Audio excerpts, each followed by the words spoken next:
Hello, hello, hello. What's going on? Happy Tuesday. It is almost 6 p.m. Arizona time, almost 8 p.m. Central Standard Time, almost 9 p.m. Eastern Standard Time. Not quite sure of the international times, but we are here and ready to rock and roll with you. My name is Harold Branch, better known as HB to friends, family, and neighbors. And I will be joined by my co-host, which occurs daily, Dr. Angela Kenzslowe, who is just absolutely phenomenal. Dr. Angela is really next level, amazing person. And we have been coming to you on a daily basis, Monday through Friday, to work with you on decompressing. That's why this is called Nightly Decompression. So welcome to the Nightly Decompression 15-minute time frame where we get a chance to spend some time with you and just discuss some different topics that you could take a nugget or two away that can help you just get centered, get your mind at peace, your mind in order. There's so much going on right now between COVID happening, between the job losses that's going on, between, oh my God, it's so much people worried about rent coming up on the first, right? And then, of course, the movement, the Black Lives Matter movement and the overall movement to gain everything that all the citizens deserve to stop the unjustified killing of Black citizens by police officers. And you're seeing all type of movements branch out from that is based on equality. And so this has become a much larger topic of just being treated right and the raising of that standard. So that's why we're here, and to rejuvenate you, because we know that could be draining all day long. I had friends that was constantly telling me they can't sleep at night. They're not eating well. They're afraid of not being 100% engaged every day, or like they were missing the boat. Awkward conversations are starting up at your jobs or at your schools or even through your Zooms, right? You're being pulled on or pushed against, but it's a lot of pressure in one way or another. How do you do that on a daily basis? And one thing I know is that my people have been under a massive amount of pressure for years and years and years, our entire lives for most of us, and that pressure is starting to build. So we want to make sure that you are keeping some things in mind so that your mental health is on the forefront, and absolutely important, because we're not close to done, and this is a critical time, and we got to stay on it. We got to keep our foot on the gas. We got to stay laser focused, even though distractions are coming from everywhere. How can you do that if you're struggling to keep your mind right and keep your mind clear? So that's why we're here, just to help with that, to lend some assistance, give you some things to think about and consider. Cam, what's going on? My good sister, good to see you always in the house, always there. Bob, let's go. That's what I'm talking about. Kadir, thank you very much. Doing my thing. Appreciate that for sure, for sure. Assalamu alaikum. Much love. So we're approaching time. We're going to get started at the top of the hour, where we'll bring on the great and and I need to get on Instagram. That's because we are doing Instagram as well right now. So I'm gonna hop on Instagram really fast, because we're trying to do it everywhere. We got the YouTube going as well. Boom, I just clicked on the live. Now let's see if I could join this amazing live stream. I believe I'm joining right now. Mic check 1 2 1 2. Am I on the Instagram? All right, I am here. And let me go ahead and bring you on to the regular stream. We want to go ahead and introduce Dr. Angela Kenzslowe, psychologist, licensed in the state of Arizona, works directly with our military. She is a veteran herself, so she has all those skills, focuses in trauma, and just have an amazing pedigree, amazing background. Her Dun & Bradstreet is impressive, well beyond the scope of mental health. She is just a phenomenal person, amazing individual, and a beautiful spirit. Let me bring her to the table, Dr. Angela Kenzslowe. HB, I'm telling you, you should have a business where you introduce people. And I promise all challenges, any kind of low mood, anything that was going on through the day, you just have HB introduce you and you'll be like, but the cool thing, I will have to introduce them into the random places they go every day. Like when they go buy some donuts or they go to work, like before they go into work, I'll just show up and be like, coming to you. Daily basis, you have no idea. That'd be next level. I'm gonna hire myself now. You'll be my agent. Especially when you come home from work and see your kids. You have no idea. Coming home. She's phenomenal. Wow. No, I just really appreciate these evenings, and so grateful that we're able to accommodate folks on the East Coast by now starting at 9 p.m. Eastern, 6 p.m. Pacific. And, this is our 4th week, and this is good. As we've said before, just passing out the water in the marathon. And this is 15 minutes of come get some water, get refreshed, decompress from the night, from the day. So then that way you can take time to really enjoy the night. Absolutely. And I think, HB, that brings us into what we're talking about tonight. It really does. I can see a little bit better. Normally occurs at all. Now those snazzy.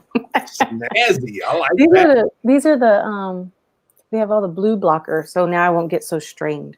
Oh, okay. Well, anything to take away your strain, I'm all for it. Yes. Without a doubt. All right. So we're going to talk about sleep. So how I would like to do this, if it's okay with you, HB, is if I can kind of do what we would do if I were assessing your sleep. So feel free to make up some stuff. So it's not that I'm actually practicing psychology live, because that would be not cool, right? So feel free. We're going to make a mock-up. Okay. So what kinds of challenges are you having with sleep? Okay. Sometimes I find myself unable to shut my mind off. Okay. I'm just constantly going. I got so many different just eyes in the fire, to use an overused expression. And my mind is just always on the move, new ideas, new concepts, things that I want to involve in, things I may have forgotten during the day, things I need to do tomorrow. So sometimes that can affect my sleep. Sometimes I run so hard, I don't get to have dinner till late, which is unfortunate as well. And so as far as sleep challenges, that tends to happen. And probably staying up and either playing PlayStation or watching anime. That may, that might be okay. All right. So there's a couple of different things that are going on, but the first things that we need to know is, what does sleep look like for you? What's your sleep habit? Okay. What is your sleep hygiene? And that's what we call it. We call it sleep hygiene. Oh. So before we can really get into, your thoughts running, let's first make sure that you're set up properly for good sleep. Okay. So my first question would be, what does your bedroom look like? Okay. Is there a TV? Is there, what's in the bedroom when it comes from an electronic standpoint? Well, the bedroom, is kind of split office wise. So that side has technology, but the bedroom side doesn't. So your bedroom is also the office. Yes. Okay. Yes, kind of. And so when you go into your bedroom, your brain doesn't know, am I here for work? Hence, my mind's constantly racing when I go to bed. Or am I here for sleep? So stimulus, what we call stimulus control. So when we go into the bedroom, when we get in the bed, our brain should be to the point where it equates this stimulus, this bed is for sleep. So it's sleep and sex, the 2 S's, sleep and sex only. But instead, your brain, when you walk into your bedroom, this stimulus is, I work. Are you also playing video games in your bedroom? Not in the bed. No. Okay. No. Are you watching TV in the bedroom? I don't, actually. Okay, good. It's very rare that I watch TV in the bedroom. I have a TV there because it looks really cool, and I needed this big old TV. So it's on the wall, but I don't know. I got this front room. I tend to do that. All right, but you're working in your bedroom on a computer. Sometime I do. Yes. Okay. All right. So that would be, so if you were my patient, and if someone were to tell me that they had their office in their bedroom, that would be the first thing that we begin to work on, is getting their office out of their bedroom. If you were someone who was telling me, Say it again. I'm thinking of a solution now. Yeah. If you were someone who was telling me I watch TV or I play video games in my bed, then we would work on getting that also out of the bedroom. Anything that's electronic that you're doing in the bedroom, again, we want stimulus control. We want our brain to equate bed, bedroom, rest, sleep. So my first thought is, take all that tech out. Yes. But I know I'm not alone. I'm sure a lot of people still use that cell phone in the bed, constantly looking. So would you suggest not even using the cell phone, reading news, or doing any like that in the bed as well? None of that in the bed. Whoa, Sleep and sex. right thing. Okay. Sleep, sex, period. That is what the bed is for. So now if you're someone who's not having never mind. If you're someone who's not having any trouble with sleep, then maybe you don't need to adjust your sleep hygiene. But if you're having any troubles with sleep, we really want to take a look at what does the bedroom look like. So is it dark? If it's not dark, then the suggestion would be like blackout curtains or a sleep mask, right? Because it needs to be dark, because all this light that, I have the window open, I have the sun going there, I have a light here. So all of this light right now tells my brain the sun is up. It's time to be awake. Okay. So if you're scrolling on your phone or you're looking at TV, all that light that's coming in, what is your brain hearing? Yeah. The sun is up. It's time to be awake. Okay. Right. So we want it dark, and then we also want it quiet. So for those who are like, oh, I have to have white noise, I can't sleep without white noise. Well, while you're trying to fall asleep, if you're leaving that TV on or that radio on and there's words or there's even a rhythm, so if it's music that has some type of rhythm to it, your brain is going to anticipate that rhythm, and it's still hearing and it's still trying to process. And what I'm hearing, is that danger or is it not danger? Is that danger? Is that not danger? So if you're going to have noise, if you're going to have white noise, oh, it's too far for me to reach. I actually have a white noise machine here in my home office so that if I'm working and there's someone here, I can buffer the sounds. But if you need to have white noise, then a fan, because it's a steady sound, or a little white noise machine. They're like $25, $35 off of Amazon. So me playing Sade at night to go to sleep isn't the best. It's like not I always the thought you just play slow, like really slow. Some Anita Baker, real slow. It can relax you, but it's still keeping the brain going because it's hearing that and it's processing the sounds. It's processing the beats. It's looking for the rhythm, right? So it's not. Now, there is a song that's scientifically proven to help people sleep. I cannot think of the name of it right now. You can Google song scientifically proven to help you sleep, and it comes up on Google. And it's great. It actually works. A Kanye song? No, it's a song that scientists made. There's no pattern to it. Right. And what it does is it helps to slow down your breathing and your heart rate. And so it helps to relax you. Okay. But back to sleep hygiene. So sex and sleep only in the bed. No TV, no game playing, no phone, no scrolling, no electronics in the bed. So that part's the easy part, right? That's getting into the bed. The other thing is going to bed at a consistent time and getting out of the bed at a consistent time.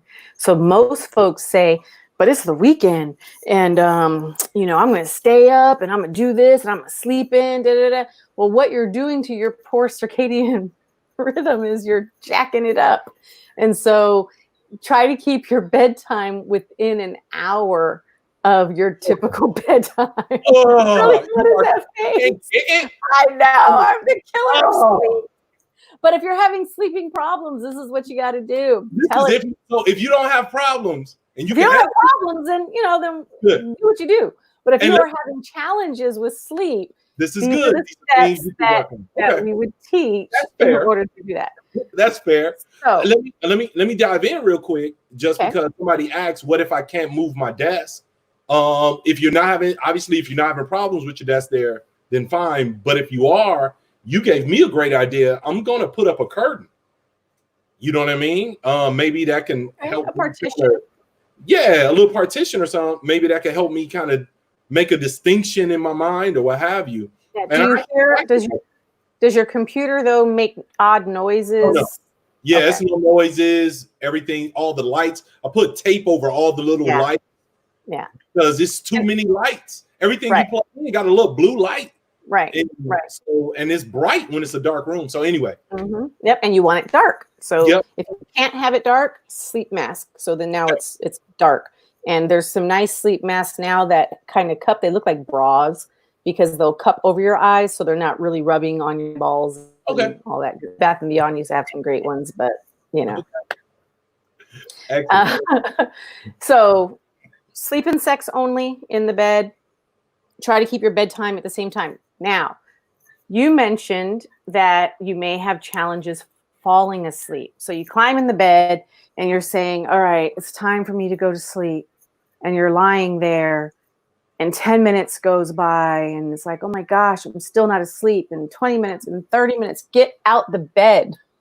Get your butt out of the bed. Yes, because you want the bed for sleep. You want your brain to say, oh, I'm in the bed. I'm supposed to go to sleep. Not, oh, I'm in the bed. I'm supposed to just rest and lie here and think. So you get out of the bed. Stay there until you fall asleep? No, you don't just let me fall asleep. Because you don't want the bed to be associated with restlessness, with sleeplessness. You want it to be associated with sleep. So you get out of the bed and do something that's soothing or boring. Don't watch TV. Don't get on your cell phone. Nothing where there's that light coming in.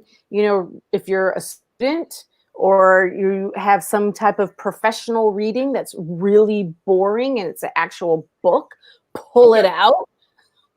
And then when you're like, you know what, I think maybe I can go to sleep, then you get back in the bed.